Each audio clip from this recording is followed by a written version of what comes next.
محمدا عبده ورسوله أرسله بالحق بشيرا ونذيرا وداعيا إلى الله بإذنه وسراجا وقمرا منيرا أما بعد فأعوذ بالله من الشيطان الرجيم بسم الله الرحمن الرحيم وما أرسلناك إلا رحمة للعالمين وقال النبي صلى الله عليه وسلم لي 5 أسماء أنا محمد وأحمد وأنا الماحي الذي يمحو الله به الكفر وأنا الحاشر الذي يحشر الناس على قدمي وأنا العاقب أو كما قال عليه الصلاة والسلام وقال تعالى إن الله وملائكته يصلون على النبي يا أيها الذين آمنوا صلوا عليه وسلموا تسليما اللهم صل على محمد وعلى آل محمد كما صليت على إبراهيم وعلى آل إبراهيم إنك حميد مجيد اللهم بارك على محمد وعلى آل محمد كما باركت على إبراهيم وعلى آل إبراهيم إنك حميد مجيد সম্মানিত মুসল্লিন কিরাম, আল্লাহ পাক রব্বুল আলামিনের দরবারে আমরা শুকরিয়া জ্ঞাপন করি যে মহান রব্বুল আলামিন আমাদেরকে সৈয়দুল আইয়াম জুমার দিন সৈয়দুল মাকান আল্লাহর ঘর মসজিদে আসার বসার তৌফিক দান করেছেন এবং কিছু দিন আলোচনা করার এবং শোনার তৌফিক দান করেছেন। এজন্য আমরা সকলে জোরে সোরে বলি আলহামদুলিল্লাহ।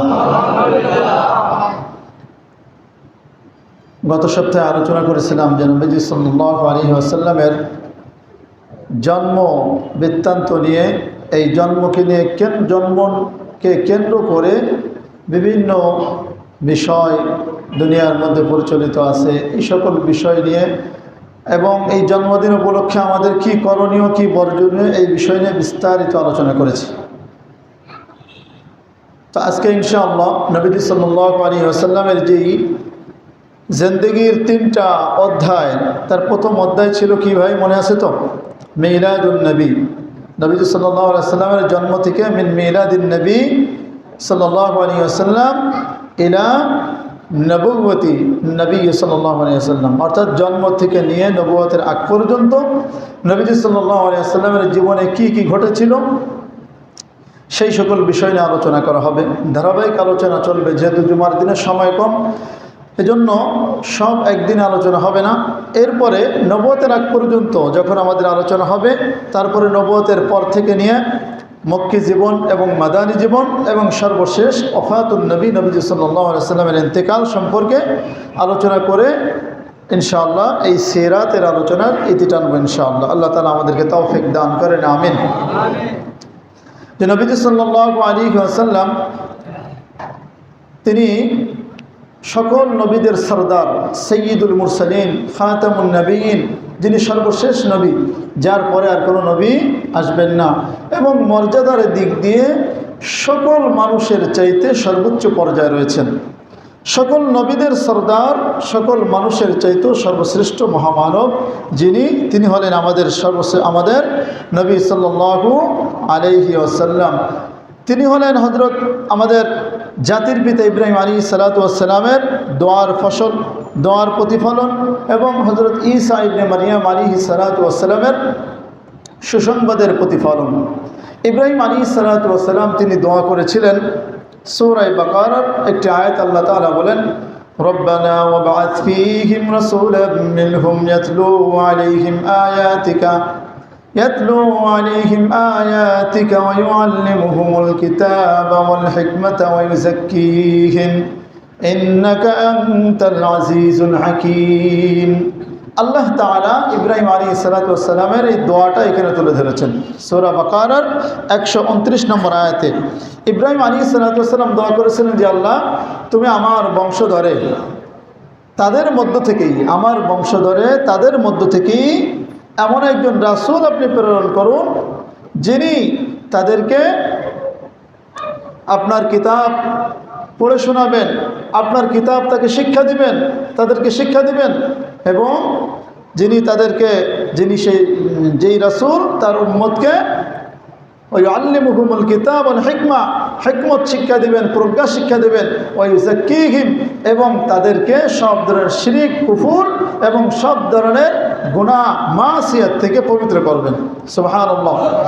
তো নবীজি হযরত ইব্রাহিম আলাইহিস সালাতু ওয়াস সালাম তিনি কিভাবে দোয়া করলেন যে এমন একজন নবী প্রেরণ করেন তাদের মধ্য থেকে, আমার বংশধরের মধ্য থেকেই বর্ণিত আছে যে হযরত ইসমাঈল আলাইহিস সালামও তিনিও এই দোয়ার সঙ্গে শামিল ছিলেন। তিনিও এই দোয়া করেছিলেন যে আমার বংশধরের মধ্যে এমন একজন নবী আপনি প্রেরণ করেন। এই দোয়াটা আল্লাহ তাআলা কবুল করলেন কিভাবে? ফাআজাবাল্লাহু তাআলা দুআআহু বিমাজিইন নবী সাল্লাল্লাহু আলাইহি ওয়াসাল্লাম বিইরসালিন নবী সাল্লাল্লাহু আলাইহি ওয়াসাল্লাম, যে আমাদের নবীজি সাল্লাল্লাহু আলাইহি ওয়াসাল্লামকে এই দুনিয়ায় প্রেরণ করার মাধ্যমে ওই যে ইব্রাহিম আলাইহিস সালাম এবং ইসমাঈল আলাইহিস সালাম দোয়া করেছিলেন সেই দোয়ার প্রতিফলন ঘটিয়ে দিয়েছেন। সুবহানাল্লাহ।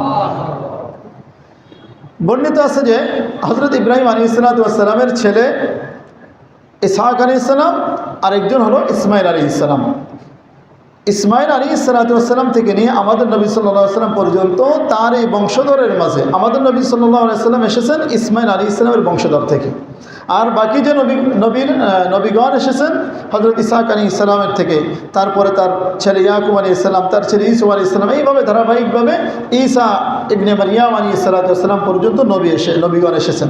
কিন্তু ইসমাঈল আলাইহিস সালামের বংশধর থেকে আমাদের নবীজি সাল্লাল্লাহু আলাইহি ওয়াসাল্লাম এসেছেন, তিনি ব্যতীত এর মাঝে আর কোনো নবী আসেন নাই। সুবহানাল্লাহ। এটা আমাদের নবীজি সাল্লাল্লাহু আলাইহি ওয়াসাল্লামের একটা বৈশিষ্ট্য। এবং তারিখের মধ্যে পাওয়া যায় যে নবীজি সাল্লাল্লাহু আলাইহি ওয়াসাল্লামকে আল্লাহ তাআলা যে দুনিয়াতে প্রেরণ করেছেন তার ইসমাঈল আলাইহিস সালাম পর্যন্ত এই বংশধরের মাঝে কোনো নবী না আসলেও এই বংশধরের মধ্যে কোনো একজন ব্যক্তিও জিনা ব্যভিচারে লিপ্ত হয়নি। আল্লাহু আকবার বলেন। একজন ব্যক্তিও কোনো খারাপ কাজে লিপ্ত হয়নি। এত সুন্দরভাবে আল্লাহ তাআলা তার পুরো বংশধরকে পবিত্র রেখেছেন। এবং সর্বশেষ যেই বংশে নবীজি সাল্লাল্লাহু আলাইহি ওয়াসাল্লাম প্রকাশ পেয়েছেন সেই বংশের নাম কি? কুরাইশ বংশ। দুনিয়ার মধ্যে সবচেয়ে দামি এবং উচ্চ বংশ হলো এই কুরাইশ বংশ। আল্লাহ তাআলা তাকে এই কুরাইশ বংশেই দান করেছেন। এবং এই বংশের মধ্যে এই পুরা বংশের মধ্যে হযরত আব্দুল মুত্তালিব সহ তারা কেউই মূর্তি পূজারী ছিলেন না। তার এই পুরো বংশের মধ্যে কেউ মূর্তি পূজারী ছিলেন না। তারা এক আল্লাহকে বিশ্বাসী ছিলেন, কিন্তু তার আশেপাশে যারা ছিল সবাই মূর্তি পূজারী ছিল, তারা কিন্তু মূর্তি পূজারী ছিলেন না। আল্লাহ তাআলা এইভাবে আমাদের নবী সাল্লাল্লাহু আলাইহি ওয়াসাল্লামকে দুনিয়াতে পাঠালেন এমনভাবে পবিত্র করে যে তার পুরো বংশধর থেকে শুরু করে নিয়ে তার মধ্যেও কোনো কলঙ্কের ছাপ নাই। সুবহানাল্লাহ পড়ি। এবং আমাদের নবীজি সাল্লাল্লাহু আলাইহি ওয়াসাল্লাম তিনি হলেন হযরত ঈসা ইবনে মারইয়াম আলাইহিস সালামের সুসংবাদের প্রতিফলন। তিনি সুসংবাদ দিয়েছিলেন তার উম্মতকে। সূরা সফ এর মধ্যে বর্ণিত হয়েছে আল্লাহ তাআলা তার এই কথাটা তুলে ধরেছেন, وَإِذْ قَالَ عِيسَى ابْنُ مَرْيَمَ يَا بَنِي إِسْرَائِيلَ إِنِّي رَسُولُ اللَّهِ إِلَيْكُمْ مُصَدِّقًا لِمَا بَيْنَ يَدَيَّ مِنَ التَّوْرَاةِ وَمُبَشِّرًا بِرَسُولٍ يَأْتِي مِن بَعْدِي اسْمُهُ أَحْمَدُ। হযরত ঈসা ইবনে মারইয়াম তিনি তার কওমকে বলতেছেন যে বনি ইসরাইল তোমরা শোনো, আমি আল্লাহর পক্ষ থেকে সত্য নবী এবং আমার পূর্বে যে তাওরাত এসেছিল মুসা আলাইহিস সালামের উপর নাজিলকৃত সেই তাওরাতের সত্যায়নকারী। আমার পূর্বে যত আসমানি কিতাব এসেছে সেগুলোকে আমি সত্যায়ন করি এবং তোমাদেরকে আমি সুসংবাদদাতা হিসেবে এসেছি যে আমার পরবর্তীতে এমন একজন নবী আসবে ইসমুহু আহমদ, যার নাম হবে আহমদ। সুবহানাল্লাহ। আমার নবী সাল্লাল্লাহু আলাইহি সাল্লামের নাম মুহাম্মদ, আরেকটি নাম আহমদ, আরো বহু নাম রয়েছে, সামনে বলবো। তো আমাদের নবী সাল্লাল্লাহু আলাইহি ওয়াসাল্লাম তিনি হলেন ইব্রাহিম আলাইহিস সালাম এবং ইসমাঈল আলাইহিস সালামের দোয়ার ফসল এবং হযরত ঈসা ইবনে মারইয়াম আলাইহিস সালামের সুসংবাদের প্রতিফলন। এইভাবে আল্লাহ তাআলা দুনিয়াতে আমাদের নবী সাল্লাল্লাহু আলাইহি সাল্লামকে পাঠিয়েছেন। নবী সাল্লাল্লাহু আলাইহি সাল্লাম এজন্য বলেছিলেন যে আমাকে আল্লাহ তাআলা, স্বয়ং আল্লাহ তাআলা আমাকে শিষ্টাচার শিখিয়েছেন, আমাকে শিষ্টাচার শিখিয়ে দিয়েছেন, যার কারণে দেখা যায় যে নবী সাল্লাল্লাহু আলাইহি সাল্লামের জন্মের পর থেকে নিয়ে নবুয়তের আগ পর্যন্ত সময়ও নবুয়তের মর্যাদার পরিপন্থী কোনো কাজ, কোনো কথা কোনোদিনও প্রকাশ পায়নি। আল্লাহু আকবার বলি। যিনি নবুয়ত পাওয়ার আগ পর্যন্ত তার জীবনে কোনোদিনও মিথ্যা কথা তিনি বলেননি, কোনো কলঙ্ক তার নামে নাই, কোনো ধোঁকাবাজি তার নামে নাই। এমনকি কাফেররা পর্যন্ত তাকে আল আমিন বলে তাকে উপাধি দিয়েছিল যে তুমি হলো আমাদের মধ্যে সবচাইতে বড় সত্যবাদী, তোমার উপর আর বিশ্বস্ত আর আস্থাবান লোক এই জামানায় আর নাই। এটার আলোচনা ধারাবাহিকভাবে সামনে আসবে। তো আমাদের নবী সাল্লাল্লাহু আলাইহি সাল্লামকে আল্লাহ তাআলা এতিম হিসেবে দুনিয়াতে পাঠিয়েছেন, যার জন্মের আগে তার পিতাকে হারিয়েছেন। জন্মের 4 বছর অথবা 6 বছর বয়সে সম্মানিত মাতা আমিনাকে হারিয়েছেন। তারপরে রয়েছেন দাদা আব্দুল মুত্তালিবের অধীনে, তিনিও ইন্তেকাল করেছেন বয়স যখন 8 বছর হলো। এরপরে রয়েছেন চাচা আবু তালেবের অধীনে, তিনিও যদিও তিনি দীর্ঘদিন বেঁচে ছিলেন কিন্তু তার কবরে ইসলাম গ্রহণ হয়নি। তো এইভাবে তিনি তার চাচা আবু তালেবের সঙ্গে দীর্ঘদিন অর্থাৎ আবু তালেব ইন্তেকালের আগ পর্যন্ত তার অধীনেই ছিলেন। তিনি ইসলাম গ্রহণ করেছেন, তিনি ইসলাম গ্রহণ করেন নাই, তারপরও নবীজি সাল্লাল্লাহু আলাইহি সাল্লামকে তার ইসলাম প্রচারের ক্ষেত্রে সর্বদাই তাকে সাপোর্ট দিয়ে গেছেন। ভাইরা আমার, তো নবীজি সাল্লাল্লাহু আলাইহি সাল্লামের জন্মের আগ থেকেই এমন কিছু অলৌকিক ঘটনা আল্লাহ তাআলা ঘটিয়েছেন যেগুলো নবীজি সাল্লাল্লাহু আলাইহি সাল্লামের শুভাগমনের প্রমাণ বহন করে। তার মধ্যে নবীজি সাল্লাল্লাহু আলাইহি সাল্লাম জন্মেরও আগে, যেমন হস্তি বাহিনীর যে ঘটনা আমি গত সপ্তাহে সংক্ষেপে বলেছিলাম, যে আব্রাহা তার হাতিগুলো নিয়ে সে কাবাঘর ধ্বংস করার জন্য, আক্রমণ করার জন্য এসেছিল, পরবর্তীতে সে ধ্বংস হয়ে গিয়েছে। তো সেই হস্তি বাহিনীর বছর আমাদের নবী সাল্লাল্লাহু আলাইহি সাল্লাম জন্মগ্রহণ করেন ওই ঘটনার 50 দিন পরে। এই কবে জন্মগ্রহণ করেন এই বিষয় নিয়ে বিস্তারিত আলোচনা করেছি।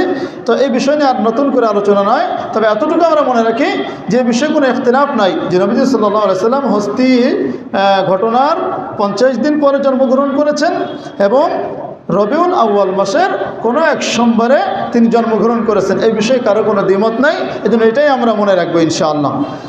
তো এই হস্তি বাহিনীর যে ঘটনা, এটাও আমাদের নবী সাল্লাল্লাহু আলাইহি সাল্লামের আগমনের একটা বার্তা দিয়ে দিয়েছে যে সামনে এমন একজন নবী তোমাদের মধ্যে আসবে যার মাধ্যমে সব ধরনের জালেম, সব ধরনের কাফের, মুশরিক সব ধ্বংস হয়ে যাবে, আর যার কবরে হেদায়েত আছে এরা হেদায়েত গ্রহণ করবে। এটা একটা বার্তা দিয়ে দিয়েছেন আল্লাহ তাআলা। তো জন্মের আগে কিছু অলৌকিক ঘটনা ঘটেছে, এগুলোকে তারিখের ভাষায় বলা হয় ইরহাসাত বলা হয়।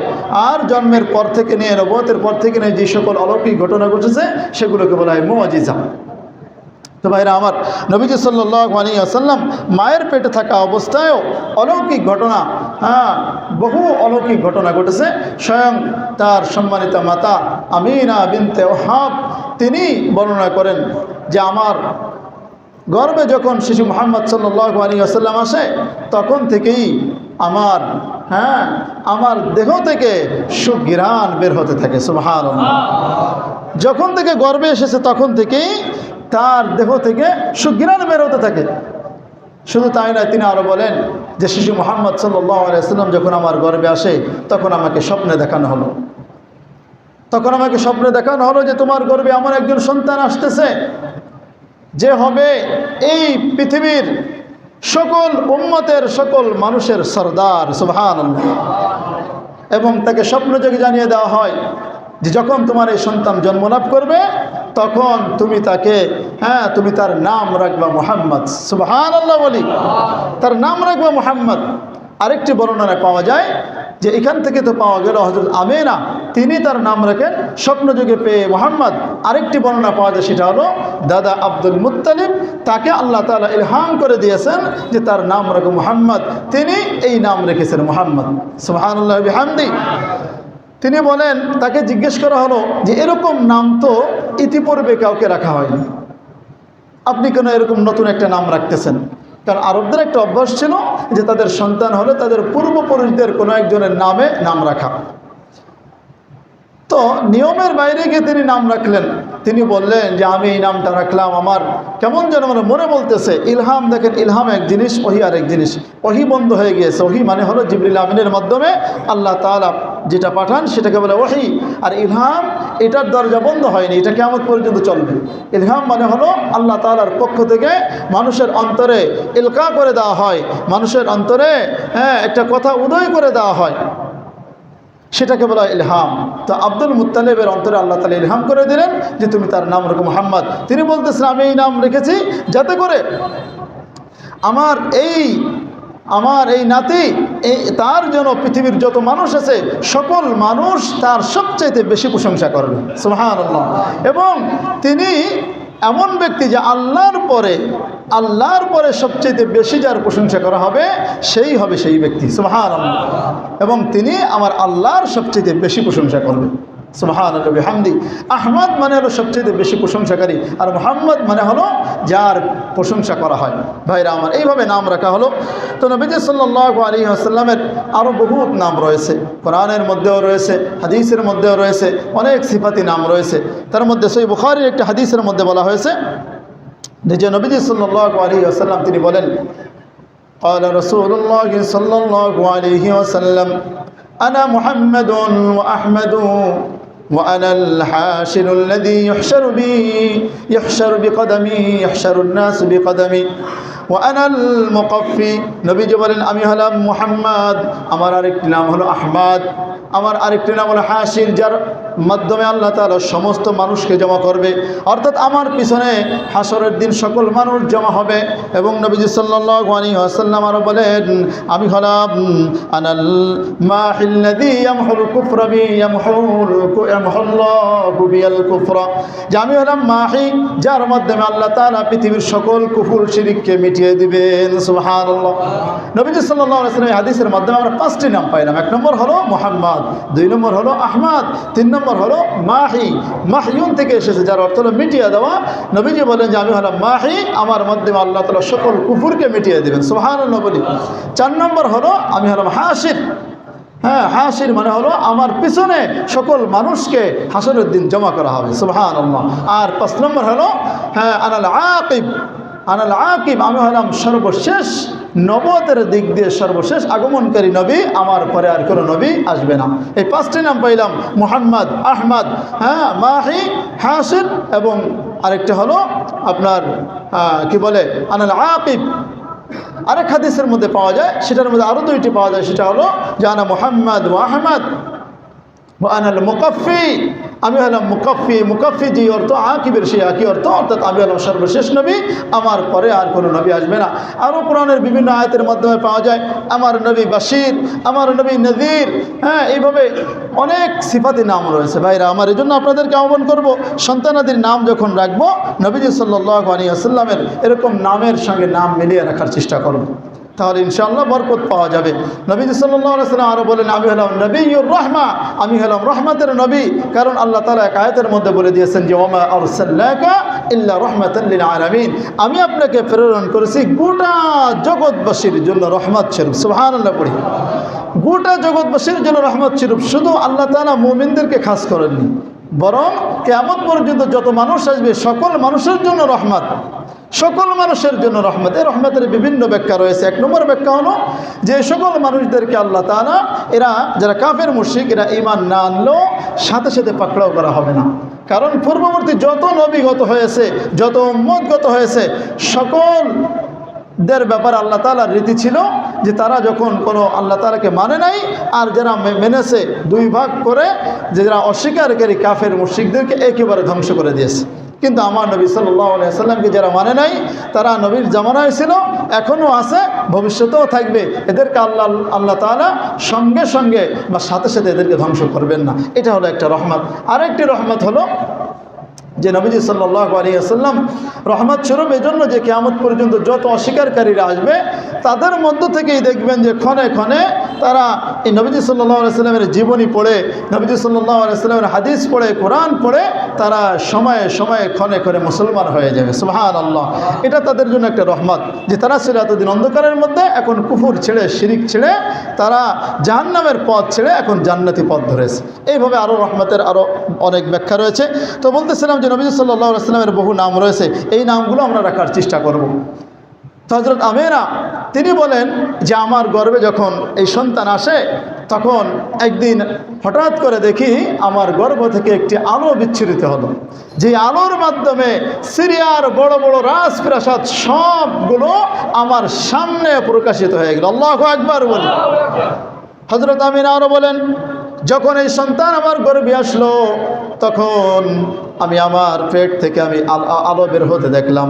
শুধু তাই নয়, আমি একজন নারী যখন গর্ভবতী হয়, তার গর্ভবতী হওয়ার শুরু থেকে নিয়ে শেষ পর্যন্ত সন্তান প্রসব করার সময় পর্যন্ত অনেক ধরনের সমস্যার সম্মুখীন হতে হয়। একজন মা খাইতে পারে না, একজন মা সে শুইতে পারে না ভালোভাবে, তার অনেক ধরনের কষ্টের সম্মুখীন হতে হয়। হযরত আমেনা তিনি বলেন এই ধরনের কোনো কষ্ট আমি সম্মুখীন হই নাই। সুবহানাল্লাহ। এই ধরনের কোনো কষ্টের সম্মুখীন আমি হই নাই, আমি কোনো সময় আমার এরকম কোনো কষ্টের অনুভবই হয়নি। শুধু তাই নয়, প্রসব বেদনা যে কঠিন ব্যথা একজন নারীর সহ্য করতে হয়, বর্ণিত আছে যে একজন মানুষের হাড্ডি ভাঙলে যেমন কষ্ট হয়, এরকমভাবে 10টি হাড্ডি ভাঙলে যেমন কষ্ট হয়, একজন মা তার সন্তানকে প্রসব করার সময় এর চাইতে বেশি কষ্ট হয়। হযরত আমেনা তিনি বলেন যে যখন আমার সন্তানকে আমি শিশুনবী মুহাম্মদ সাল্লাল্লাহু আলাইহি ওয়াসাল্লামকে প্রসব করি তখন আমার কাছে কোনো ধরনের কোনো কষ্ট অনুভব হয় না। সুবহানাল্লাহ। কোনো ধরনের কোনো কষ্ট অনুভব হয় নাই। আল্লাহ তাআলা নবীজি সাল্লাল্লাহু আলাইহি ওয়াসাল্লামকে কত সুন্দরভাবে তাকে জন্মের আগ থেকে তাকে প্রোটোকল দিয়ে দুনিয়ার মধ্যে আগমন করেছেন। সুবহানাল্লাহ বলি। হযরত আমেনা তিনি আরও বলেন যখন আমি কূপে পানি আনতে যাইতাম, কূপটা সাধারণত থাকে অনেক গভীর, পানি আনার সময়, পানি উঠানোর সময় কোনো একটা বালতি দড়ির মাধ্যমে সেটা উঠাইতে হয়। কিন্তু আল্লাহর কুদরতে এমন অবস্থা হতো যখন আমি কূপের কাছে যাইতাম পানিটা আস্তে আস্তে উপরে চলে আসতো। সুবহানাল্লাহ। পানিটা উপরে চলে আসতো। অন্যান্য নারীরা বলতে যে আমেনা তুমি যেও না, তুমি একটু পরে যাও, তুমি যতক্ষণ থাকো আমাদের একটু পানি নিতে সুবিধা হয়, আমরা পানি নিয়ে যাই তারপরে তুমি যাও। আল্লাহ তাআলা জন্মের আগ থেকেই এই ধরনের অলৌকিক ঘটনা প্রকাশ করে দিয়েছেন।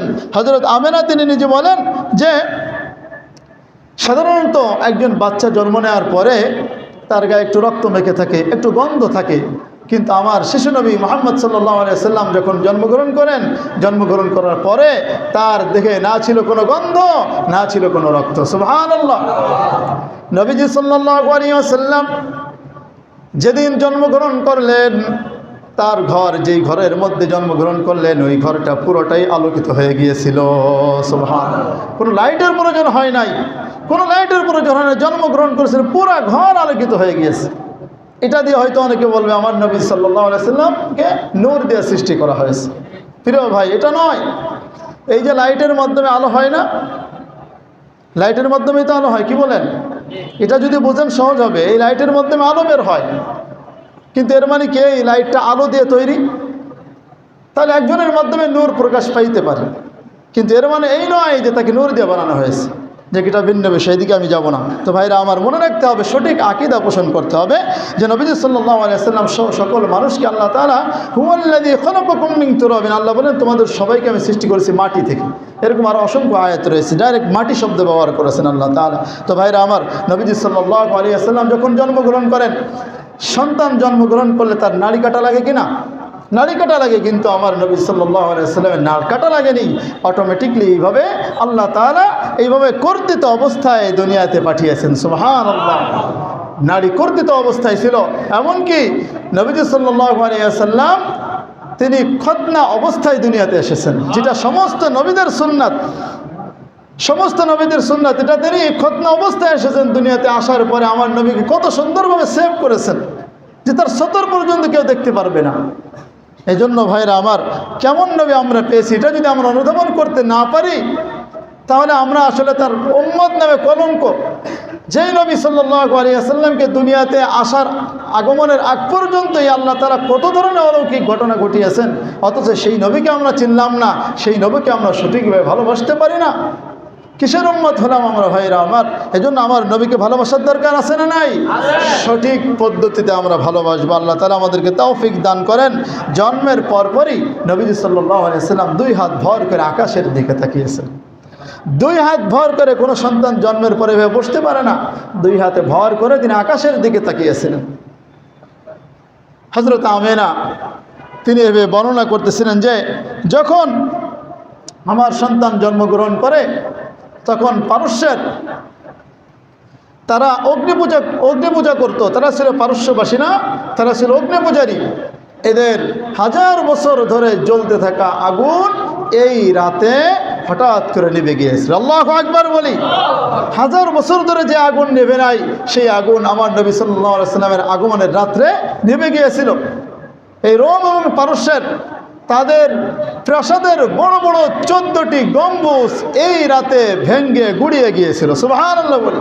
কোনো কিছু করা লাগে না, এমনি এমনি পড়ে গিয়েছিল, কোনো কিছুই করা লাগে নাই। যখন এই রাত্রে জন্মগ্রহণ করেন এই সকল বিষয় এমনি এমনি ধ্বংস হয়ে গিয়েছিল। তারা টের পেয়ে গিয়েছিল হয়তো কোনো মহামানবের জন্ম হয়েছে, যার মাধ্যমে হয়তো আমাদের এই প্রাসাদ, আমাদের এই ক্ষমতা সব বিলীন হয়ে যাবে। তারা টের পেয়ে গিয়েছিল। কারণ আগের জামানার মানুষ তারা কাফের মুশরিক হলেও তারা অনেক বিচক্ষণ ছিল, অনেক বিষয়ের মাধ্যমে তারা এগুলো টের পাইতো। ভাইরা আমার, যেদিন নবীজি সাল্লাল্লাহু আলাইহি ওয়াসাল্লাম জন্মগ্রহণ করেন ওই দিন রাত্রে, ওই রাতে মক্কার মধ্যে মানুষ যত এই মূর্তি পূজা করত, এই অনেকগুলো মূর্তি এইভাবে আস্তে আস্তে ধসে পড়েছিল। সেই মূর্তিগুলোর মাথা ভেঙ্গে পড়ে গিয়েছিল। আল্লাহু আকবার। এটার মধ্যে প্রমাণ হয় যে এমন একজন শিশু জন্ম নিয়েছে যার মধ্যে সব ধরনের শিরিক, কুফর, সব ধরনের অগ্নি পূজারীর সব ধ্বংস হয়ে যাবে। সুবহানাল্লাহ ওয়া বিহামদি। নবীজির চাচা বলেন যে দেখো, নবী মুহাম্মদ সাল্লাল্লাহু আলাইহি সাল্লামকে বলেন যে দেখো, যেদিন তুমি জন্মগ্রহণ করেছিলে তোমাকে যখন আমি কোলে নিয়ে বাইরে আসলাম, বাইরে আসার পরে দেখি আসমান থেকে তারকারাজি চাঁদ কেমন যেন তোমার দিকে ঝুঁকে চলে আসতেছে। আল্লাহু আকবার বলি। তোমার দিকে কেমন যেন নুয়ে আসতেছে, কেমন যেন তোমার কাছে চলে আসতেছে। ভাইরা আমার, এই নক্ষত্ররাজি এগুলো এরকমভাবে ঝুঁকে আসাটা, এটাই প্রমাণ বহন করে যে নবীজি সাল্লাল্লাহু আলাইহি সাল্লামের মাধ্যমে এই পৃথিবীতে বর্তমান যত শিরিক কুফর রয়েছে সবগুলো ধ্বংস করে দেওয়া হবে। কারণ আল্লাহ রাব্বুল আলামিন এক আয়াতের মধ্যে সূরা মায়েদার 15 নম্বর আয়াতে বলেন যে ক্বাদ জাআকুম মিনাল্লাহি নূরুন ওয়া কিতাবুম মুবিন। রব্বুল আলামিনের পক্ষ থেকে তোমাদের জন্য ক্বাদ জাআকুম মিনাল্লাহি নূরুন ওয়া কিতাবুম মুবিন, তোমাদের জন্য হিদায়াত রয়েছে, তোমাদের জন্য হিদায়াতের নূর এসেছে এবং তোমাদের জন্য সুস্পষ্ট কিতাব এসে গিয়েছে। সুবহানাল্লাহ। যার মাধ্যমে আল্লাহ তাআলা বলেন, এরপরে বলেন ইয়াহদি বিহিল্লাহু মান ইত্তাবা রিদওয়ানাহু সুবুলাস সালাম ওয়া ইখরিজুকুম মিনাজ যুলুমাতি ইলান নূরি বিইذনিহি ওয়া ইয়াহদিকুম ইলা সিরাতিম মুস্তাকিম।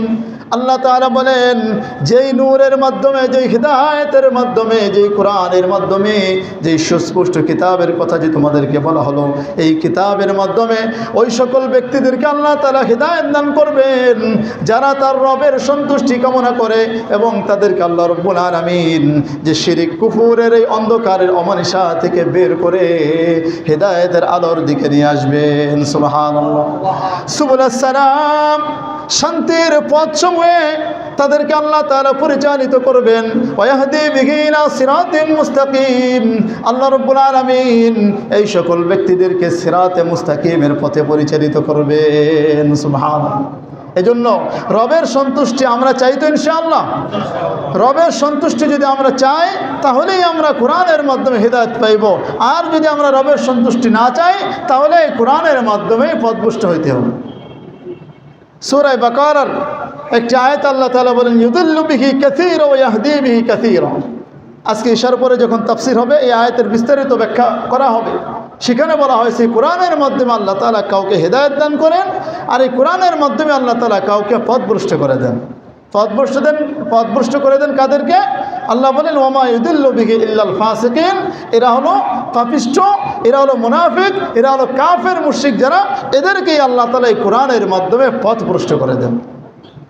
ভাইরা আমার, এটার বিস্তারিত ব্যাখ্যা যখন আসবে তখন আমরা শুনতে পারবো ইনশাআল্লাহ। তো বলতেছিলাম যে আমাদের নবী সাল্লাল্লাহু আলাইহি ওয়াসাল্লামের মাধ্যমে এরকম মানুষকে আল্লাহ তাআলা হিদায়াত দিয়েছেন, মানুষকে আল্লাহ তাআলা এই কোরআনের মাধ্যমে ওই অন্ধকার থেকে বের করে শান্তির পথে নিয়ে এসেছেন। আমরা শান্তির পথে পরিচালিত হতে চাই তো ইনশাআল্লাহ?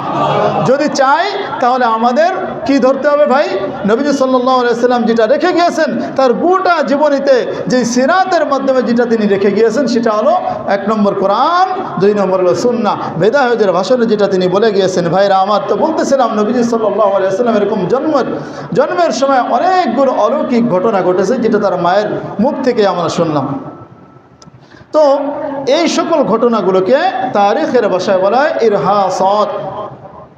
তো নবী সাল্লাল্লাহু আলাইহি ওয়াসাল্লাম যখন জন্মগ্রহণ করলেন, জন্মগ্রহণ করার পর দুধ পানের বিষয় আসলো। দুধ পান করালেন প্রথম তো নিজের আম্মাজান হজরত আমেনা, এরপরে দুধ পান করাইলেন হজরত সুয়াইবা। হ্যাঁ, সুয়াইবা যিনি ছিলেন আমাতু আবি লাহাবিন, হ্যাঁ আবু লাহাবের একজন দাসী ছিলেন, তার দুধ পান করেন। এরপরে হজরত নবী করিম সাল্লাল্লাহু আলাইহি ওয়াসাল্লামকে দুধ পান করান সবচেয়ে সেই ভাগ্যবতী সেই নারী হজরত হালিমা সাদিয়া রাদিয়াল্লাহু আনহা। তিনি তাকে কীভাবে পাইলেন? তিনি তাকে পেলেন, তার বিস্তারিত ঘটনা হলো এভাবে যে হজরত হালিমা সাদিয়া রাদিয়াল্লাহু আনহা তিনি বর্ণনা করেন যে তখনকার সময় আমাদের এই জায়গায় দুর্ভিক্ষ চলতেছিল তায়েফে। তখন বনু সাদ গোত্র থেকে আমি রওনা করলাম। ওই সময় তৎকালীন সময় আরবের একটা রীতি ছিল যে সন্তান জন্ম হওয়ার পরে তাকে দুধ পান করানোর জন্য ওই দুগ্ধ দানকারিণী নারীদের কাছে দিয়ে দেওয়া হতো। এটা কেন দেওয়া হতো? কারণ শহরের আবহাওয়া সাধারণত গ্রামের আবহাওয়া থেকে খারাপ ছিল, গ্রামের আবহাওয়াটা ভালো ছিল এবং শহরের ভাষার চাইতে গ্রামের ভাষাটা শুদ্ধ ছিল, যার কারণে এই সন্তানকে গ্রামে পাঠিয়ে দেওয়া হতো, ওই দাইমার কাছে পাঠিয়ে দেওয়া হতো, যাতে করে তার স্বাস্থ্যশৈলীও ভালো থাকে এবং সুন্দর ভাষা যেন শিখতে পারে। 2 বছর পর্যন্ত এরকমভাবে দুধ পান করানো হতো এবং এর বিনিময়ে তাদেরকে কিছু উপঢৌকন দেওয়া হতো। তো গ্রাম থেকে এরকমভাবে প্রতি বছর এরকম লোক আসতো, সময় সময় লোক আসতো, এরকমভাবে বাচ্চা নিয়ে যেত। হজরত হালিমা সাদিয়া রাদিয়াল্লাহু আনহা তিনি বলেন যে আমিও এরকমভাবে একটি কাফেলার সঙ্গে রওনা করে মক্কায় গেলাম। তো তখনকার সময় যেহেতু দুর্ভিক্ষ চলতেছিল, না খাওয়ার কারণে, দারিদ্রতার কারণে আমার স্তনে পরিপূর্ণ দুধ ছিল না, আর আমার নিজেরও একজন সন্তান ছিল, সেও পরিপূর্ণ দুধ পাইত না। দুধ না পাওয়ার কারণে সে সারাক্ষণ কান্নাকাটি করতো, রাতভর কান্নাকাটি করতো, আর আমরা বসে বসে তার এই কান্নাকাটি সহ্য করতাম, ঘুমাইতেও পারতাম না। তো আমরা একটি শিশুর আশায় আমরা মক্কায় আসলাম। তো আমাদের একটি উটনি ছিল, উটনির অলানো তেমন দুধ ছিল না যে আমরা পরিপূর্ণভাবে তৃপ্তি সহকারে খাবো। এই না খাওয়ার কারণে দুধ শুকিয়ে গিয়েছিল। যখন মক্কায় আসলেন, সবার আসার পথে সবার পিছনে তিনি পড়ে যান, তার গাদিটা সবার পিছনে পড়ে যায়। সকলে বিরক্তি হয়ে যাচ্ছে। তিনি বলেন যে আমার সাথী সঙ্গীরা বিরক্তি ভাব প্রকাশ করতেছে যে কি একটা বাহন তুমি নিয়ে এসেছো, না খাওয়া বাহন, তুমি আমাদের সঙ্গে তো চলতে পারতেছো না, যাও। কোনোভাবে তিনি মক্কায় আসলেন। আসার পরে দেখেন যে সময় এক একজন শিশুকে নিয়ে যাচ্ছে, কিন্তু কেউ এই এতিম নবী মুহাম্মদ সাল্লাল্লাহু আলাইহি ওয়াসাল্লামকে গ্রহণ করতেছে না। কারণ যেই শুনতেছে যে ছেলের বাবা নাই, এতিম, তখন সে তাকে অ্যাভয়েড করতেছে, তাকে উপেক্ষা করে চলে যাচ্ছে যে এর থেকে তো কোনো বড় কোনো উপঢৌকন পাওয়া যাবে না। হযরত হালিমা সাদিয়া রাদিয়াল্লাহু আনহা তিনি বলেন যে আমারও এই দুধ শুকিয়ে যাওয়াটাই আমার জন্য অনেক বড় বরকতের কারণ হয়ে গেল, আমার জন্য সৌভাগ্যের কারণ হলো। কিভাবে? যে আমার যেহেতু দুধ পাচ্ছে না, এই জন্য আমাকেও কোনো বড় লোকের ছেলে আমাকে দিচ্ছে না, কোনো ভালো কোনো শিশু আমি পাচ্ছি না। অবশেষে দেখলাম যে হয়তো খালি হাতেই ফিরে যেতে হবে, দুর্ভিক্ষের বছর এসেছি কষ্ট করে, আবার যদি খালি হাতে ফিরে যাই তাহলে আমাদের কি অবস্থা হবে, এই চিন্তা করে স্বামীর সঙ্গে তিনি পরামর্শ করলেন। তো বললেন যে আমাদের খালি হাতে একদম ফিরে যাওয়ার চাইতে ওই এতিম শিশুটিকেই নিয়ে যাওয়া ভালো হবে। তখন তিনি গেলেন। দাদা আব্দুল মুত্তালিব বলেন যে এই শিশুর কিন্তু বাবা নাই, ওরকম বড় কোনো উপঢৌকন তোমাকে দিতেও পারবো না, আমার অত সম্পদ নাই, নিতে পারো। তিনি দেখলেন যে হ্যাঁ, আমাদের এতিম শিশুটাকেই নিয়ে যাওয়া ভালো হবে। তিনি তারপরে নিয়ে আসলেন। আনার পরে হালিমা সাদিয়া রাদিয়াল্লাহু আনহা তিনি বলেন, আমি যখন তাঁবুতে নিয়ে আসলাম, যখনই দুধ পান করানোর জন্য স্তনটা মুখের মধ্যে পুরে দিলাম, সাথে সাথে আল্লাহ তাআলার রহমত এবং বরকতের ধারা জারি হয়ে গেল। আল্লাহু আকবার বলি। হযরত হালিমা সাদিয়া রাদিয়াল্লাহু আনহা বলতেছেন, যখনই আমি তাঁবুর মধ্যে নিয়ে আসলাম, দেখি আমাদের আল্লাহর পক্ষ থেকে আমাদের জন্য বরকত নাজিল শুরু হয়ে গেল। এত পরিমাণ দুধ আসলো যে আমার নিজের কোলের সন্তান এবং শিশু মুহাম্মদ সাল্লাল্লাহু আলাইহি ওয়াসাল্লাম পরিতৃপ্ত হয়ে পান করলেন। সুবহানাল্লাহ। একটি উটনি ছিল, উটনির ওলানে কোনো দুধ নাই। আমার স্বামী উটনির কাছে গিয়ে দেখে উটনির ওলানটাও দুধে টইটুম্বর হয়ে গিয়েছে। দুধ দহন করে আমরা পরিতৃপ্ত সহকারে আমরা খেলাম। খাওয়ার পরে আমরা যখন রাত্রে ঘুমালাম, তিনি বলেন যে দীর্ঘদিন পর এটাই আমাদের প্রথম একটি রাত্র ছিল যে রাত্রে আমরা শান্তি সহকারে আরামের সহিত ঘুমাতে পেরেছি। সুবহানাল্লাহ। আরামের সহিত আমরা ঘুমাতে পেরেছি। ভাইরা আমার, এইভাবে তিনি যখন নিয়ে চলে গেলেন, যখন পথে মধ্যে এখন ওই যে সাথী সঙ্গী যারা, তারা দেখে আশ্চর্য হয়ে গেল যে যখনই আমার নবীকে নিয়ে যখন ওই গাদিটার উপর উঠলো, গাদিটা এত জোরে ছোটা শুরু করলো, উটনিটা শক্তিশালী হয়ে গেল। সঙ্গীরা বলতেছে যে কিরে হালিমা, এটা কি তোমার সেই গাদি যেটাতে চড়ে তুমি মক্কা এসেছিলে? এইভাবে তিনি যখন তায়েবে যখন পৌঁছে গেলেন, এরপরে নবীজি সাল্লাল্লাহু আলাইহি ওয়াসাল্লাম সেখানে 2 বছর ছিলেন।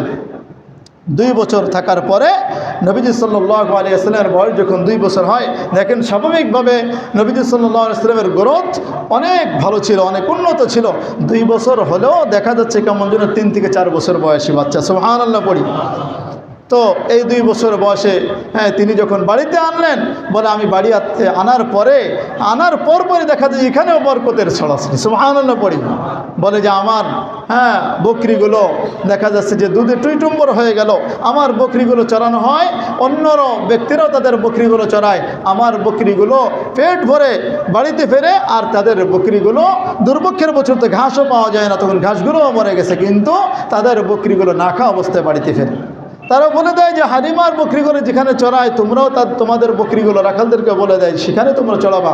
কিন্তু আসলে তো তারা তো জানে না যে এটা কোনো চারণ বিভাগ, কোনো মাঠের কোনো বৈশিষ্ট্য নয়। এটা তো আল্লাহ তাআলার এমন একজন বান্দা, এমন একজন নবী, এমন একজন প্রিয় হাবিব সাল্লাল্লাহু আলাইহি ওয়াসাল্লামের বরকত, যেটা তারা পাবে কোত্থেকে, সেটা তারা কোত্থেকে পাবে? হালিমা সাদিয়া রাদিয়াল্লাহু আনহা এইভাবে যখন 2 বছর শেষ হয়, এখন ফিরিয়ে দিতে হবে নিয়ম অনুযায়ী, কিন্তু এখন আর ফিরিয়ে দিতে মনে চায় না। মক্কায় নিয়ে এসেছেন নিয়ম অনুযায়ী। হালিমা রাদিয়াল্লাহু আনহা মাতা আমেনাকে বলতেছেন যে বিভিন্নভাবে ইনিয়ে বিনিয়ে বলতেছে যে সন্তানটাকে যেহেতু এখনও ছোট আছে, আমার কাছে আরও দেন, শহরে আবহাওয়া ভালো না। ঘটনা করে ওই বছর তখন মক্কার মধ্যে প্লেগ রোগের ছড়াছড়ি ছিল। বলতেছে যে মহামারীর মধ্যে এখন আমার মনে হয় রাখাটা ঠিক হবে না, এখন আপনি যেটা ভালো মনে করেন। আমেনা তিনি টের পাইছেন যে হালিমা মনে আবার নিয়ে যেতে চায়। তিনি বুঝে তিনি বলেন ঠিক আছে নিয়ে যাও। এইভাবে তিনি খুশিতে আবার নিয়ে আসলেন। ভাইরা আমার, এইভাবে আনার পরে আরও প্রায় 1-1.5 বছর বা 2 বছর ছিল, প্রায় 4 বছর বয়স পর্যন্ত নবীজি সাল্লাল্লাহু আলাইহি ওয়াসাল্লাম হালিমা সাদিয়া রাদিয়াল্লাহু আনহার ঘরে ছিলেন। এরপর একটা ঘটনা ঘটে, সেই ঘটনা ইনশাআল্লাহ আগামী সপ্তাহে বলবো। তো ভাইরা আমার, এখান থেকে নবীজি সাল্লাল্লাহু আলাইহি ওয়াসাল্লাম দেখেন এটা আমাদের জন্য অনেক বড় একটা রহমত কিনা ভাই। আল্লাহ তাআলা বলেছেন যে আমি আমার নবীকে গোটা দুনিয়াবাসীর জন্য রহমত হিসেবে প্রেরণ করেছি। আমরা এমন নবীর উম্মত হয়েছি যেই নবীকে সকল নবীদের সর্দার বানিয়ে দেওয়া হয়েছে, যেই নবী আগমনের আগ থেকে নিয়ে আল্লাহ তাআলা এমনভাবে প্রোটেকশন দিয়েছেন যে তার বংশধরের মধ্যে থেকেও কোনো একজন খারাপ কাজকারী পাওয়া যায় নাই। এমনকি তার জন্মের আগ থেকে নিয়ে কুফর শিরক ধ্বংস হওয়ার পথে ইঙ্গিত আল্লাহ তাআলা দিয়ে দিয়েছেন। এইভাবে আমার নবী সাল্লাল্লাহু আলাইহি ওয়াসাল্লাম দুনিয়াতে আগমন করেছেন। এইভাবে নবী সাল্লাল্লাহু আলাইহি ওয়াসাল্লাম তিনি দুনিয়াতে আগমন করেন। এবং হযরত হালিমা সাদিয়া রাদিয়াল্লাহু আনহা তিনি বলেন যখন 2 বছর বয়স হয়ে যায়, তখন তিনি যখন প্রথম কথা বলা শুরু করেন, যখন কথা বলা শিখতে শুরু করেন, তখন তিনি বলেন যে তখন সর্বপ্রথম যেই কথাটা বলেছেন সেটা হলো আল্লাহু আকবার কাবীরা আলহামদুলিল্লাহি হামদান কাসীরা ওয়াসাব্বিহুহু বুকরাতাও ওয়া আসীলা। সুবহানাল্লাহ পড়ি। ভাইরা আমার, এই ছিল এতটুকু। এরপরে ইনশাআল্লাহ ধারাবাহিক আলোচনা চলবে। তো আজকের আলোচনা এতটুকুই।